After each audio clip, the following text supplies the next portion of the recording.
Votre présence ce matin s'inscrit dans la continuité d'une collaboration historique entre votre institution et le secteur privé ivoirien.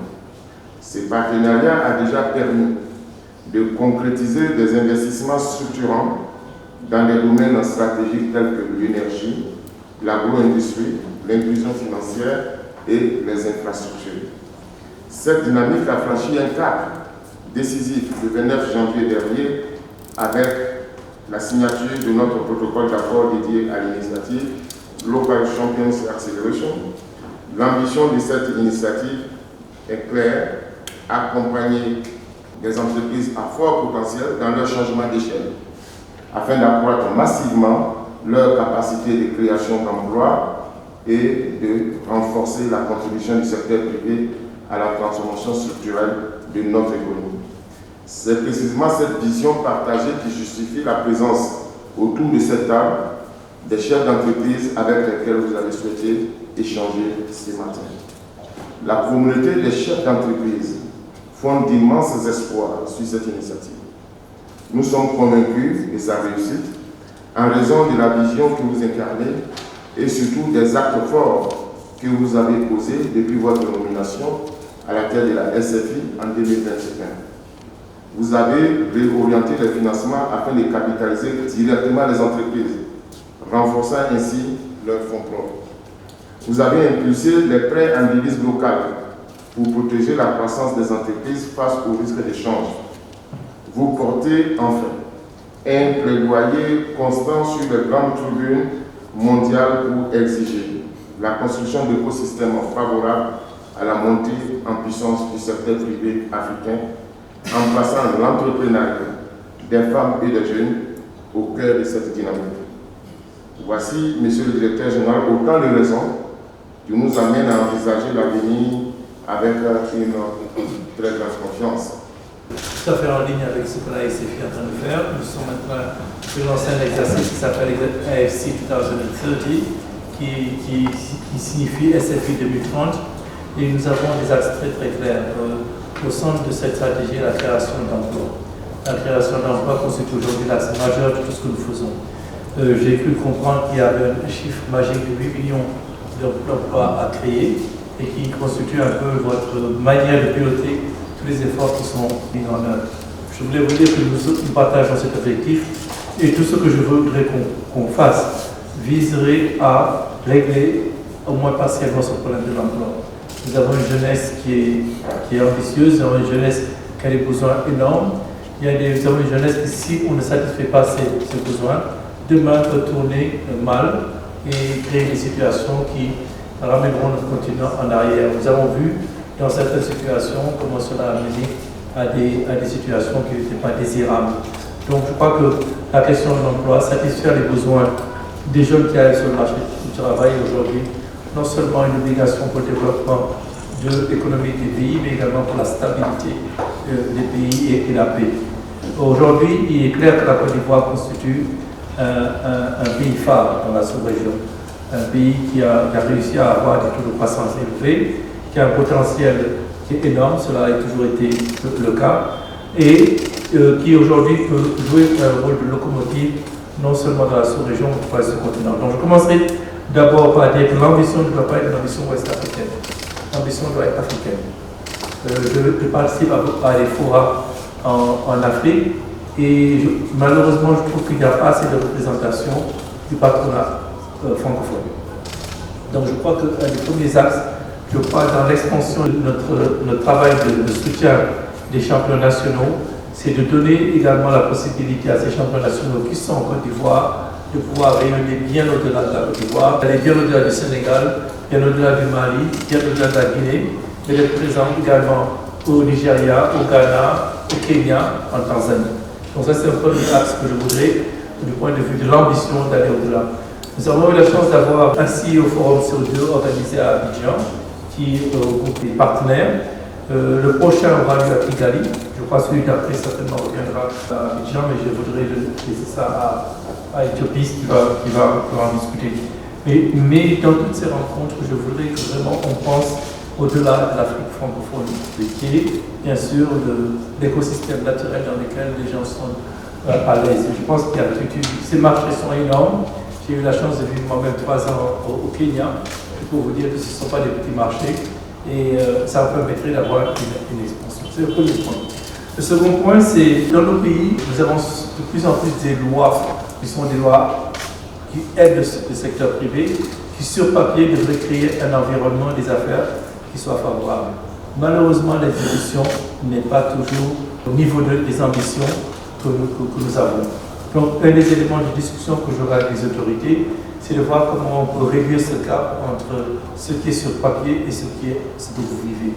Et pour cela, nous avons un instrument qui s'appelle le Be Ready, que je pense que s'il n'est pas disponible, je demande aux équipes de reproduire et de le distribuer largement à tous les membres de la CJ pour que chacun d'entre vous puisse voir un peu le flux de nos travaux. En plus de cela, je demanderai à mes collègues de la Banque mondiale de voir dans les discussions avec le gouvernement au niveau du secteur public, de voir quelles sont les actions spécifiques qui peuvent être prises pour s'assurer que non seulement ce qui est dit au niveau des lois est correct et approprié aux besoins, mais que l'exécution également corresponde à la réalité que nous voulons transformer.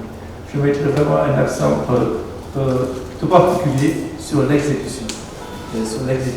Parce qu'on peut avoir de très bons textes, mais si en réalité cela ne se traduit pas par l'attitude que le fonctionnaire aura devant l'agent du secteur privé, par les procédures, par les complications, je pense que nous n'avons pas fait ce qu'il faut. Donc ça va être un axe que j'ai demandé à mes collègues de la banque de vraiment s'assurer que c'est bien fait. Troisièmement, la question des PME. Une grande partie de la création d'emplois sera le fait du secteur des PME. Ils ont des besoins particuliers qui sont spécifiques et dans la stratégie à venir, nous allons essayer de développer un certain nombre d'instruments. Vous avez parlé des incubateurs, des accélérateurs. Je crois que j'aurai l'occasion d'aller. Ce n'est pas prévu mon programme, mais lorsque j'ai appris qu'il y avait une rencontre de jeunes startups, j'ai dit aux équipes de réaménager mon calendrier pour que je puisse les rencontrer. Parce que pour moi, ça constitue un groupe important que nous devons appuyer, que ce soit au niveau incubator ou au niveau accélérateur. Un modèle qu'on essaie de développer à ce niveau, c'est de créer dans chaque pays, et on va essayer de le faire à une échelle qui soit une échelle importante, de créer ce qu'on appelle des centres d'incubation, des centres d'entreprise, des centres d'accélérateurs, que l'AICFI investit dans un fonds, que le gouvernement investisse dans le même fonds, mais la grande différence que nous proposons, c'est que ce ne soit pas géré par une structure étatique. Si on le fait, nous proposons que ce soit géré par des spécialistes des fonds qui puissent eux se rémunérer sur les success fees qu'ils auraient, comme ça se fait un peu partout, mais que ce soit une gestion par le secteur privé, par des gens qui savent comment préparer les projets, comment accompagner les startups. Je ne pense pas que la solution la plus adaptée, c'est de confier ça au secteur public pour la gestion, ce n'est pas leur rôle. Par contre, le gouvernement peut appuyer en mettant les ressources nécessaires pour le financement de ces startups et ces PME et autres, et nous serions prêts à investir, à co-investir avec le gouvernement pour appuyer ces autorités. Troisièmement, je suis très intéressé par la question de la transmission générationnelle de richesses sur notre continent. On voit qu'il y a beaucoup d'entrepreneurs de la première génération qui, des fois, n'avaient pas fait d'études supérieures ou n'avaient pas fait des études très avancées, mais qui ont pu démontrer une capacité managériale, une capacité de création des initiatives en tant que businessman ou businesswoman, mais qui souvent dans notre écosystème, après une génération, les entreprises meurent et font faillite. C'est un sujet qui m'intéresse tout particulièrement, parce que je pense qu'il y a quelque chose à faire pour la transmission générationnelle de richesses dans nos pays. Quand on voit comment d'autres pays se sont développés, c'est jamais après une génération. L'entreprise, c'est 2, 3, 4, 5. Et comme nous sommes dans le monde francophone ici, il y a une série, dans le cadre de la France, il y a une série qui avait été publiée qui s'appelle Succession. Je ne sais pas si vous avez vu, qui vous donne une bonne idée de comment est-ce que c'est question. Ce que je voudrais faire, moi, c'est de pouvoir avoir l'équivalent de cet ouvrage à d'autres pays. Comprendre pourquoi les nouveaux PB au Sénégal n'ont pas réussi à transmettre au bout de trois générations. L'équivalent en Côte d'Ivoire, l'équivalent au Mali, l'équivalent, et de documenter et comprendre pourquoi. Donc quand vous lisez cette série de 2 ouvrages de succession, vous comprenez pourquoi la Gardière ça marchait, pourquoi d'autres n'ont pas marché. Nous devons faire ce travail et je crois que c'est un travail de capacitation pour le secteur privé, parce que lorsque les gens commenceront à comprendre les erreurs qui ont été commises, les difficultés, les critères qui ont permis à telle famille d'être un succès et d'être pour l'autre de ne pas l'être, nous pourrons mieux les aider.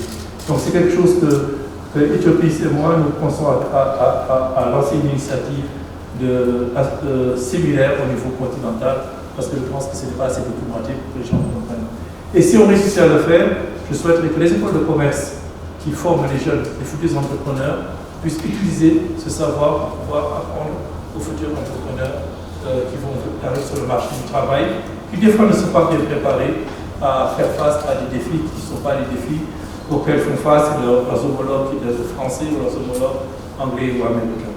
Donc ça, c'est juste pour la question de Troisièmement, capital patient et equity. Nous sommes tout à fait d'accord avec vous.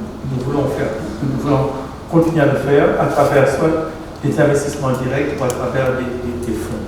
On investit beaucoup au niveau des fonds qui permettent justement de prendre des participations des entreprises. Cela constituera un acte très très important pour nous. Nous considérons que les entreprises ont besoin de capital patient. Ce que nous demandons en retour sur le long terme, c'est également une ouverture à devenir un peu d'aller sur le marché des valeurs mobilières. On sait que c'est une transition très difficile pour les entreprises qui étaient financées uniquement par capital privé de s'ouvrir à des offres d'achat public d'achat. Et je pense que pour la mobilisation de l'épargne nationale, on devra passer par cela de manière plus systématique. Donc nous voulons également pouvoir aider les entreprises qui sont prêtes à aller sur la bourse des régionales des valeurs mobilières, à les accompagner pour qu'ils puissent lever plus d'argent pour leurs besoins. Quand on constate ce qui se passe aujourd'hui au niveau de la BAPM, je l'ai suivi depuis sa création, ça veut dire tout mon âge, bon, je sais très bien comment ça s'est mais on constate que qu'on enlève les 10 plus importantes, on a pratiquement 80% de la capitalisation sur de la BAPM. C'est pas comme ça qu'on crée un. Deuxièmement, nous souhaiterions au niveau de la SFI travailler à ce qu'on appelle interopérabilité entre les bourses des valeurs. Ce qui veut dire que soit les gens peuvent faire des émissions sur plusieurs marchés, qu'on puisse émettre des doubles émissions, une émission sur la BAVM ici en même temps que sur le Nigeria Stock Exchange ou bien sur la bourse des valeurs de Nairobi pour pouvoir vraiment mobiliser l'épargne. Je suis de ceux qui croient que si les gens prennent leur épargne et l'investissent à l'étranger, c'est parce qu'il n'y a pas d'opportunité.